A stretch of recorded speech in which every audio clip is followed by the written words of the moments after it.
আল্লাহ ছাড়া কারো গোলামি করব না, ইবাদত করব না।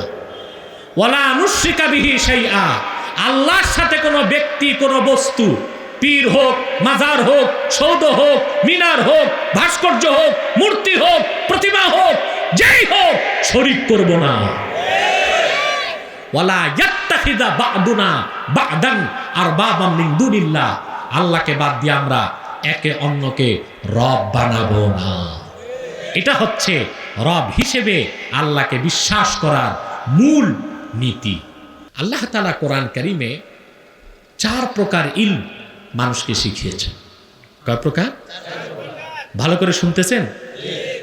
আমার দিকে তাকান। শরিয়াত, তরিকত, হাকিকত, মারিফাত। সুবহানাল্লাহ। অবাক হয়ে যাবেন মুসলমান, আল্লাহ রাব্বুল আলামিন সূরা ফাতিহার 7 আয়াতের শুরু থেকে শেষ পর্যন্ত শরিয়াত, তরিকত, হাকিকত, মারিফত 4 প্রকার ইলমের কথাই 7 আয়াতের মধ্যে প্রকাশ করেছেন। আর একটু জোরে বলেন সুবহানাল্লাহ। সুবহান। শুরু করলেন মারিফত দিয়ে। কি দিয়ে? তারপরে শুরু করলেন শরীয়ত, তারপরে তরিকত, তারপরে হাকিকত। 7 আয়াত এক সূরায় 4টা ইলমের কথা বলে দিয়েছে। কথাটা বুঝার জন্য আমি একটু উদাহরণ দিচ্ছি। আপনি নিজেও কি শরীয়ত, তরিকত, হাকিকত, মারিফত বুঝেন? বুঝেন না বলেই তো মারিফতের নামে বাংলাদেশে যত বদমাশি আর ভণ্ডামি চলতেছে, ঠিক কিনা? পীর পূজা, মাজার পূজা, ব্যক্তি পূজা, বস্তু পূজা, নাচ গান, হই চই, লাফালাফি, ফালাফালি আর গাঁজাখুরি, এর নাম দিছে মারিফত, এর নাম দিছে ভেদ।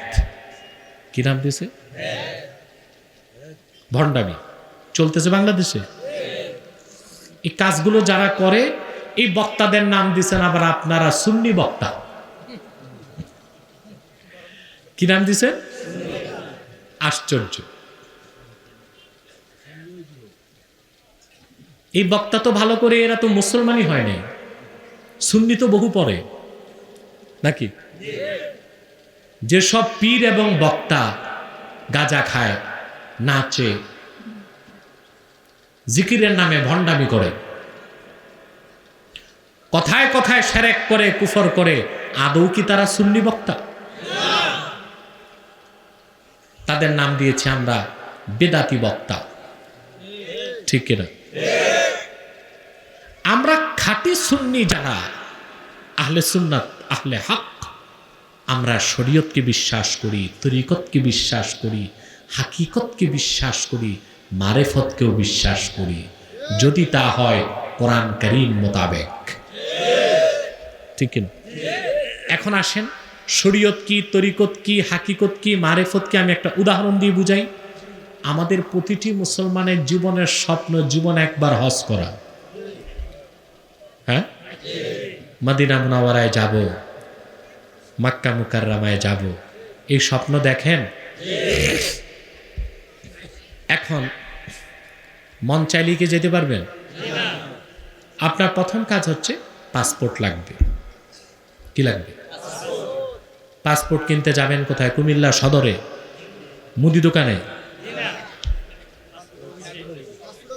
আপনাকে গভর্নমেন্টের সার্টিফাইড অথেন্টিক সোর্স যেখানে পাসপোর্ট ইস্যু হয় ওখানে যেতে হবে নাকি? এসপি অফিসে গেলে কাজ হবে? ওটাও সরকারি দপ্তর, কিন্তু ওখানে এই কাজ নাই। এখন গেলেই কি আপনি পাসপোর্ট পেয়ে যাবেন? না, নিয়ম আছে। ফর্ম ফিল আপ করতে হবে, ছবি তুলতে হবে, ছবি অ্যাটাচমেন্ট করতে হবে, ঠিক কিনা? ফর্ম পূরণ করতে হবে, সরকারি ফি জমা দিতে হবে, নির্ধারিত সময়ে পুলিশ ভেরিফিকেশনের পরে আপনি পাসপোর্ট পাবেন। বাস, এবার যে প্লেনে বসে যাবেন নাকি? কি লাগবে? ভিসা, ঠিক কিনা? আপনি সৌদি এমবেসিতে যে আবার কিছু নিয়ম কানুন পালন করার পর কিসমত ভালো থাকলে ভিসা পাবেন। বাস, প্লেনে উঠে যাবেন না টিকিট লাগবে? ওখানে নিয়ম আছে। ফর্ম ফিল আপ করতে হবে, টাকা পেড করতে হবে, টিকিট পাবেন। পাসপোর্ট পেলেন, ভিসা পেলেন, টিকিট পেলেন, তার মানে প্লেনে একটা সিট পাইলেন, তাও একটা সিট। কয়টা?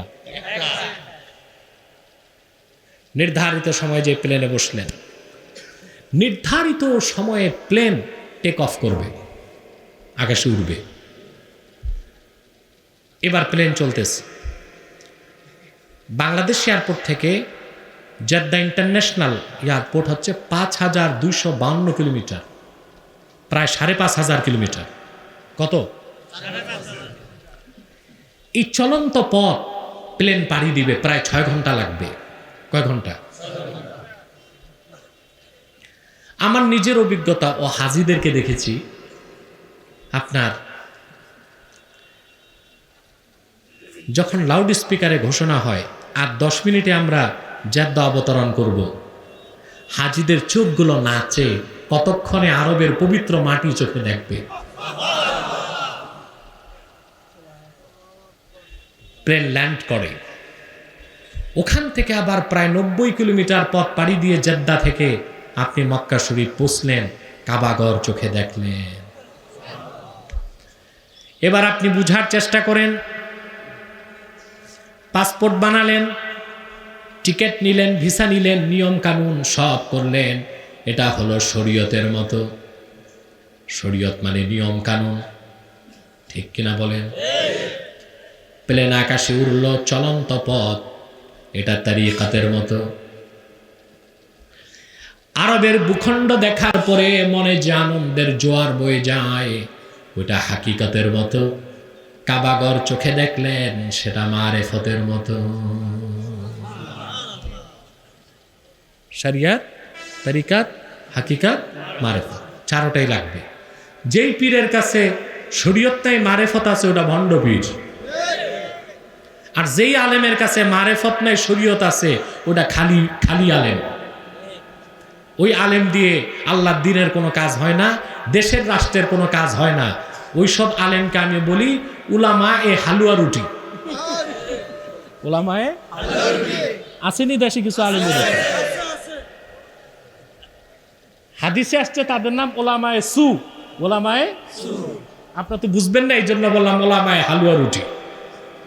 সব সময় এক চিন্তায় থাকে কিভাবে সরকারের দালালি করে পদপদবি পাওয়া যায়, হালুয়া রুটি খাওয়া যায়।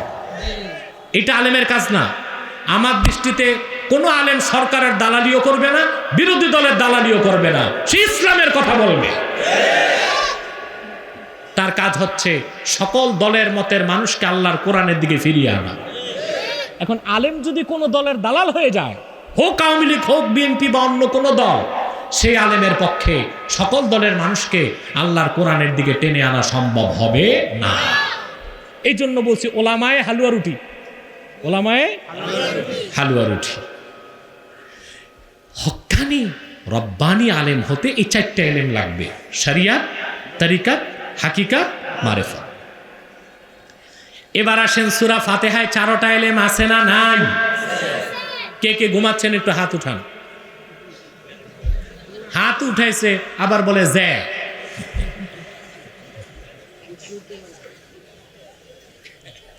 সূরা ফাতিহায় 4টা ইলম আছে না নাই? খেয়াল করেন, আল্লাহ রাব্বুল আলামিন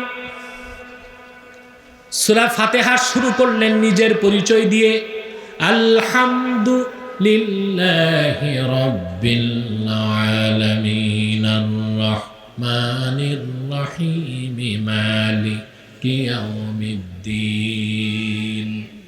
আল্লাহ নিজের পরিচয় দিলেন, এটা মারেফত। এটা কি?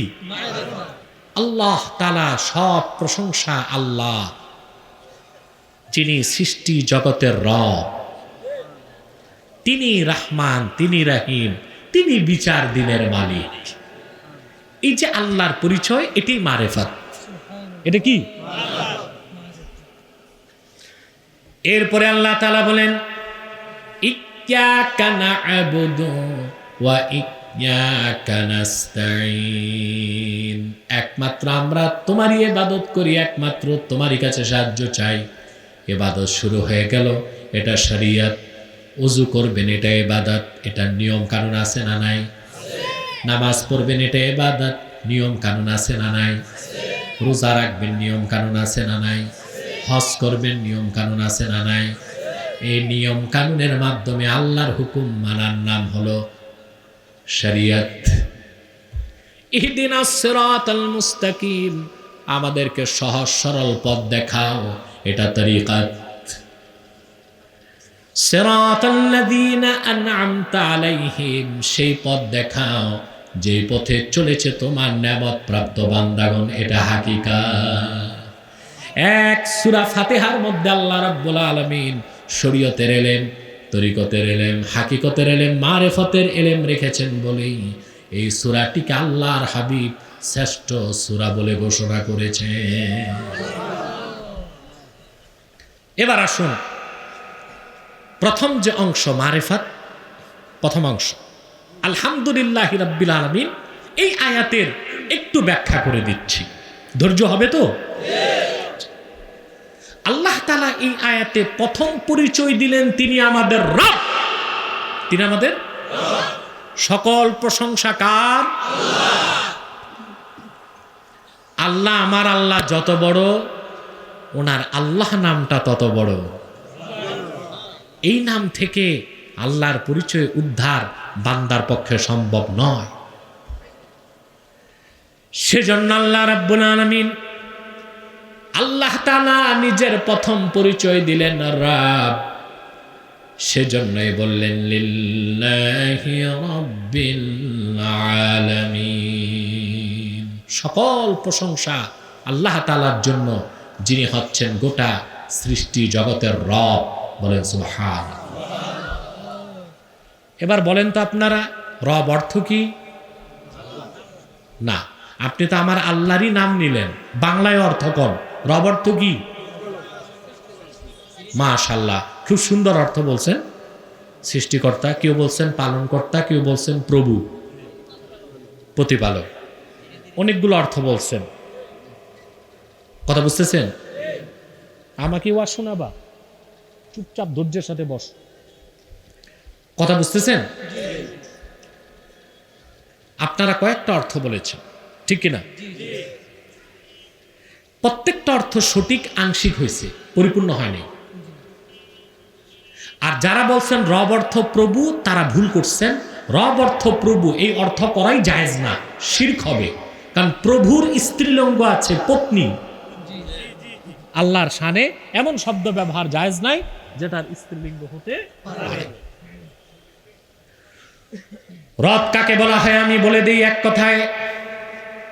ইমামে বায়জাবি তাফসীর লিখেছেন, আর রাব্বু বিমা'না তারবিয়া হিয়া তাবলীগুশ শাইই ইলা কামালিহি শাইআন ফাশাইআ। রব বলা হয় সেই সত্তাকে যিনি অস্তিত্বহীনকে অস্তিত্ব দান করার পরে ধাপে ধাপে, ক্রমে ক্রমে, আস্তে আস্তে, ধীরে ধীরে সৃষ্টিকে পূর্ণতা দান করেন। সেই পুরা কাজটার নাম তারবিয়াত। সেই কাজ যিনি করেন তাকেই বলা হয় রব। আমার আল্লাহ হলেন রব্বুল আলামিন। রবের পরিচয়, তিনি হঠাৎ কিছু করেন না, ধাপে ধাপে, ক্রমে ক্রমে, আস্তে আস্তে, ধীরে ধীরে সৃষ্টিকে তার পূর্ণতায় পৌঁছান। বলেন সুবহানাল্লাহ। আমি একটি ক্ষুদ্র উদাহরণ দিচ্ছি আপনাদেরকে। এখানে আপনাদের মধ্যে যে লোকটার বয়স 40, অধিকাংশ যুবক এখানে, বলেন তো 41 বছর আগে আপনি কি ছিলেন? নাম ছিল পাটোয়ারি, চৌধুরী, চ্যাটার্জি, ব্যানার্জি, একটা নাম ছিল, কিছুই না, ঠিক কিনা? আল্লাহ তাআলা কোরআন কারীমে বলেছেন, হাল আতা আলাল ইনসানি হিনুম মিনাদ দাহরি লাম ইয়াকুন শাইআম মাযকুরা। মানুষের জীবনে কি এমন একটা মুহূর্ত আসে নাই মানুষটা উল্লেখযোগ্য কিছুই ছিল না? আসছে কিনা বলেন? যার বয়স 41 বছর আগে তো সে কিছুই ছিলেন না। এই কিছুই না থেকে এত সুন্দর মানুষটা কে বানালেন জোরে বলেন? 1 ঘন্টায়, 1 দিনে, 1 সপ্তাহে, 1 মাসে, 10 মাসে? সুবহানাল্লাহ। রবকে চিনেন, হঠাৎ তিনি করেন না, হঠাৎ পারেন। পারেন কি না? কিন্তু একটা মানুষকে বানাতে তিনি কি পদ্ধতি তৈরি করছেন, ধাপে ধাপে, ক্রমে ক্রমে, আস্তে আস্তে, নাই অস্তিত্বহীন তাকে তিনি অস্তিত্ব দেন। শুধু কি তাই? কোরআন শরীফ সূরা মুমিনুনে তিনি এই ব্যাখ্যাটা করেছেন। আল্লাহ রাব্বুল আলামিন বলেন, ওয়ালাকাদ খালাকনাল ইনসানা মিন সুলালাতিন মিন তিন সুম্মা জাআলনাহু নুতফাতান ফি ক্বারারিন মাকিন সুম্মা খালাকনাল নুতফাতা আলাকাতান ফাখালাকনাল আলাকাতা মুদগাতান فخلقنا المضغة عظاما فكسونا العظام لحما। আল্লাহ রাব্বুল আলামিন বলেন, মানুষকে আমি তৈরি করেছি মাটির সারণীর জাস থেকে, অতঃপর তাকে আমি স্থাপন করেছি 1 ফোঁটা বীর্যের আকারে মায়ের সুরক্ষিত রেহেমে। আল্লাহ পাক বলেন, 40 দিন পর সেই বীর্যের ফোঁটাকে আমি রক্তপিণ্ড বানালাম, তার 40 দিন পর রক্তপিণ্ডকে আমি গোশতপিণ্ড বানালাম, তার 40 দিন পর গোশতের ভিতরে হাড় হাড্ডি তৈরি করলাম। ফাকাসাউনাল ইজামা লাহমা, এইভাবে 40 দিন পর পর তার পরিবর্তন করলাম, এক স্তর থেকে আরেক স্তরে আনলাম। 10 মাস হয়ে যাবার আগে আমি তারে পূর্ণাঙ্গ মানুষ বানায়া মায়ের পেট থেকে দুনিয়ার আলো বাতাস দেখাইলাম। এই কাজটা কে করেন? আল্লাহ। হঠাৎ করেন? ধাপে ধাপে, ক্রমে ক্রমে। তারপর মানুষটি তিনি শুধু সৃষ্টি করেন তা না, রবের অন্যতম কাজ হচ্ছে তিনি প্রতিপালন করেন। মায়ের পেটে আপনি ছিলেন, আপনার খাদ্য সরবরাহ কে করেছেন? অক্সিজেন কে দিয়েছেন? চিন্তা করছেন কত মায়া করে, আদর করে আল্লাহ আপনাকে বানাইছেন? সুবহানাল্লাহ বলবেন। পৃথিবীতে যে ফ্যাক্টরি আছে, দেখেন না ফ্যাক্টরিগুলো, বিদ্যুৎ ছাড়া কোনো মেল ফ্যাক্টরি দেখছেন? বড় বড় ফ্যাক্টরিগুলোতে প্রচুর বিদ্যুৎ থাকে, stand by generator, 1 second current যায় না। কিন্তু একটা পোশাক শিল্পের দিকে তাকান, একটি পোশাক কারখানার দিকে তাকান, একটি ফ্যাক্টরিতে কত মেশিন, কত যন্ত্র, কত লাইট, কত বিদ্যুৎ, কত মানুষ, কত কারিগর, কত যন্ত্র, কত কম্পিউটারাইজ সিস্টেম আছে। যখন কাপড়টা ডেলিভারি হয়ে বের হয়ে আসে, দেখা যায় খুঁত পাওয়া যায়, মালটা ডিসকোয়ালিফাইড হয়ে যায়। কিন্তু আপনি মানুষকে রব যিনি আল্লাহ রাব্বুল আলামিন এমন এক কারখানায় তৈরি করলেন যেখানে কোনো আলো নাই, বাতাস নাই, বিদ্যুৎ নাই, 7টা দেয়ালের ভিতরে আল্লাহ আপনাকে তৈরি করলেন। মায়ের রেহেমের ভিতরে ছিলেন, সুবহানাল্লাহ বলবেন না? সেই রেহেমের চারদিক ছিল রক্ত, তারপর মায়ের রেহেমের প্রাচীর, তার উপরে জেলি দিয়ে আল্লাহ তাআলা প্রাচীর করে রেখেছেন, গর্ভবতী মা পড়ে গেলে যেন সন্তান ব্যথা না পায়।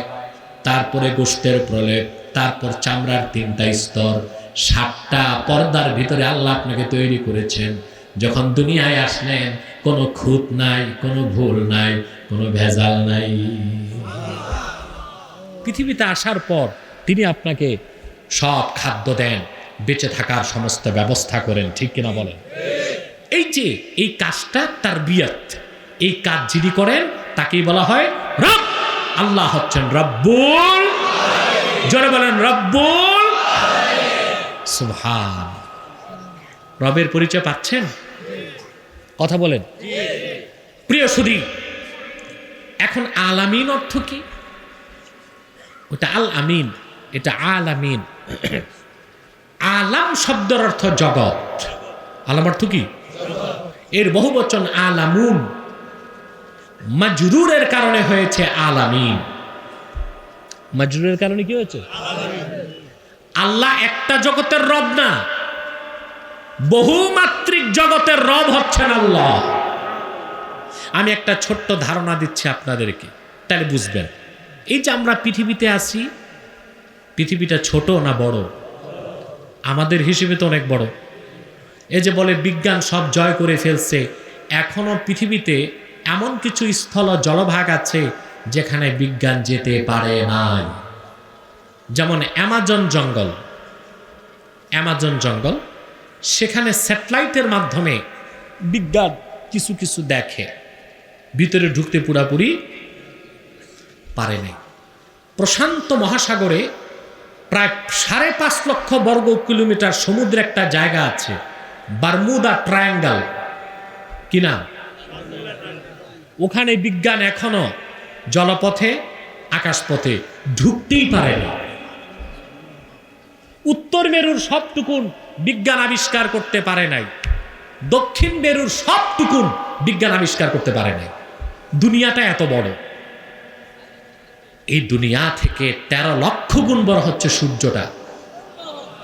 সূর্যের মতো কোটি কোটি না বিলিয়ন বিলিয়ন নক্ষত্র দিয়ে আল্লাহ তৈরি করেছেন একটা গ্যালাক্সি।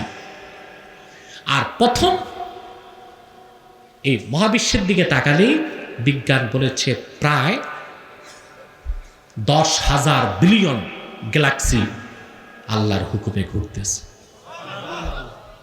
তার উপরে প্রথম আকাশ, জমিন থেকে 500 বছর দূরে, তারপর দ্বিতীয় আকাশ, তারপর তৃতীয়, তারপর চতুর্থ, তারপর পঞ্চম, তারপর ষষ্ঠ, তারপর সপ্তম, তারপর সিদরাতুল মুনতাহা, তারপরে লা মাকান, তারপরে লা জামান, তারপরে আল্লাহর আরশে আজিম, তারপরে 70,000 নূরের পর্দা, একটি পর্দা থেকে আরেকটি 500 বছর দূরে, তারপরে আরশে আজিম। সেই আরশে আজিম থেকে জমিন পর্যন্ত, জমিন থেকে তাহতা সারা পর্যন্ত যা কিছু আছে এই সব কিছুকে বলা হয় আলামিন। আমার আল্লাহ এই সব কিছুকে সৃষ্টি করেছেন, সেজন্য আল্লাহকে বলা হয় রব্বুল আলামিন। সূরা ফাতিহায় রবের পরিচয় পেয়েছেন। এই মিয়া সাহেব, আপনারা মাঠ ছাড়েন, যার প্রয়োজন সে যেতে পারে, কিন্তু এক পাশে দাঁড়িয়ে আড্ডাবাজি করবে, এটা মাহফিলের সাথে বেয়াদবি। আমাদের শ্রোতার অভাব নাই, যার অনেক দূরে, রাত বেশি হয়ে গেছে, প্রয়োজন আছে, সে চলে যাক। তার মানে তো এই নয় বিশৃঙ্খলা করা। কি বলেন আপনারা? আমরা দ্রুত মুনাজাতের দিকে যাচ্ছি। তাহলে আমরা কি আল্লাহকে রব হিসেবে কিছুটা হলেও চিনতে পারলাম? এখন চিনতে পারলে হবে না আল্লাহকে রব হিসেবে আল্লাহর উপর ঈমান আনতে হবে? আনছেন ঈমান? ওই যে শুরুতে বললাম সূরাটি 40 বার পড়ি প্রতিদিন, কিন্তু শতকরা 98 জন মুসলমান আমরা এই সূরার শিক্ষা থেকে, দীক্ষা থেকে অনেক দূরে অবস্থান করছি। আল্লাহকে রব হিসেবে কিভাবে মানবেন? কোরআন কারীম তা স্পষ্ট করে দিয়েছে। আল্লাহ পাক বলেন, কুল ইয়া আহলাল কিতাবি তাআলাউ ইলা কালিমাতিন সাওয়াইন বাইনানা ওয়া বাইনাকুম আল্লা না'বুদা ইল্লাল্লাহ ওয়া লা নুশরিকা বিহি শাইআন ওয়া লা ইয়াত্তাখিযা বা'দুনা বা'দান আরবাবাম মিন দুনিল্লাহ। আল্লাহ পাক বলেন, মুহাম্মদ সাল্লাল্লাহু আলাইহি ওয়াসাল্লাম আপনি বলুন, হে আহলে কিতাব, তাআলাউ ইলা কালিমাতিন সাওয়াইন বাইনানা ওয়া বাইনাকুম, আসো আমরা একটি কথায় সমানভাবে বিশ্বাস করি, যে কথাটা আমরাও মানতে পারি তোমরাও মানতে পারো। সেটা কি? আল্লা না'বুদা ইল্লাল্লাহ, আমরা আল্লাহ ছাড়া কারো গোলামি করব না, ইবাদত করব না। ওয়ালা নুশরিকা বিহি শাইআ, আল্লাহর সাথে কোনো ব্যক্তি, কোনো বস্তু, পীর হোক, মাজার হোক, সৌধ হোক, মিনার হোক, ভাস্কর্য হোক, মূর্তি হোক, প্রতিমা হোক, যেই হোক, শরীক করব না। ওয়ালা ইয়াত্তাখিযা বা'দুনা বা'দান আরবাবাম মিন দুনিল্লাহ, আল্লাহকে বাদ দিয়ে আমরা একে অন্যকে রব বানাবো না। এটা হচ্ছে রব হিসেবে আল্লাহকে বিশ্বাস করার মূল নীতি। তাহলে আমাদের তিনটা কাজ করতে হবে। আজকের আলোচনা থেকে যে মেসেজ নিয়ে বাড়ি যাবেন, বলবো এই যে এতক্ষণ আলোচনা করলাম, সাবস্টেন্স কি, কি শিক্ষা নিয়ে বাড়ি যাবেন? আপনার তো মাহফিল থেকে শিক্ষা নিয়ে বাড়ি যান না, যা শোনেন বাড়ি যাওয়ার আগে ভুলে যান। আসেন বক্তার সুর শুনতে। কি শুনতে? ওয়াজ শুনতে আসেন, আওয়াজ শুনতে আসেন। এই জন্য এত মাহফিল হয়, বাংলাদেশের মানুষের চরিত্রের পরিবর্তন নাই। কি শিক্ষা নিয়ে যাবেন? আমরা আজকে সূরা ফাতিহা থেকে আল্লাহর একটা পরিচয় শিখলাম, রব। 2, রব হিসেবে আল্লাহকে বিশ্বাস করতে হলে তিনটি কাজ করতে হবে। আল্লাহ ছাড়া কারো ইবাদত করা যাবে না, আল্লাহর সাথে কাউকে শরীক করা যাবে না, আল্লাহর বিধান ছাড়া কোনো মানুষের, সাধারণ কোনো মানুষের বিধান মানা যাবে না। মনে থাকবে? কয়টা মূলনীতি? সাদাকাল্লাহুল আযীম ওয়া সাদাকা রাসূলুহুন নবিয়ুল কারীম ওয়া নাহনু আলা যালিকা মিনাশ শাহিদিন ওয়াশ শাকিরিন ওয়াল হামদুলিল্লাহি রাব্বিল আলামিন।